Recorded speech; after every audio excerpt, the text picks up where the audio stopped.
And speaking of the heat, let's get an update from Tim about when we could finally get a break, please. Yeah, there is a break in sight, which is the good news. Temperatures will drop back below average for the first time this month, coming at the end of this weekend and next week. Out there, we're just dealing with another 90-degree day, our 12th so far this month. And when we compare it through the same time frame through the 19th, all the way back to 2018, we are leading the pack there. Now, on average, we see usually 8 days of 90 or hotter through the entire month of May. So there's 12 already on the board. It ranks right now at Busch as the second warmest May on record.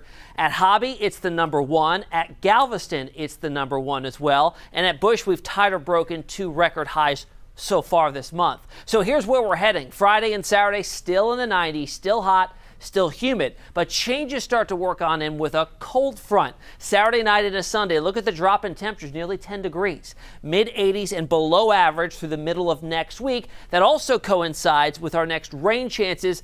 Timing couldn't be better. Well, it could have arrived earlier because drought conditions have been around for a while now, and the latest drought report shows an expansion of that by about 3% for severe drought through much of the state of Texas, and that also includes our coastal cities and counties that are dealing with severe to extreme drought conditions there. So our weekend going forward, I know not the best timing. We like to be outside and do things on the weekend. Sunday looks to be more of a rainy day than Saturday. Still warm, 93, 60% chance on Sunday for those showers. So here's how it looks on Future Track. Starting things out on Saturday morning at 8 a.m. We'll have a few isolated showers, maybe well to the north. And in the afternoon, as that front draws closer, it's going to put the squeeze play on the atmosphere with a lot of Gulf moisture surging in with a southerly wind. So notice the expansion of the rain as that front drops south. Here we are in the overnight hours in the Sunday morning. We see more and more rain developing, and then this boundary stalls out, and that'll act as a focusing point for more showers and storms to develop for days, because this is not going to move right into Tuesday, Wednesday, and even Thursday potentially. That's why rain chances stay up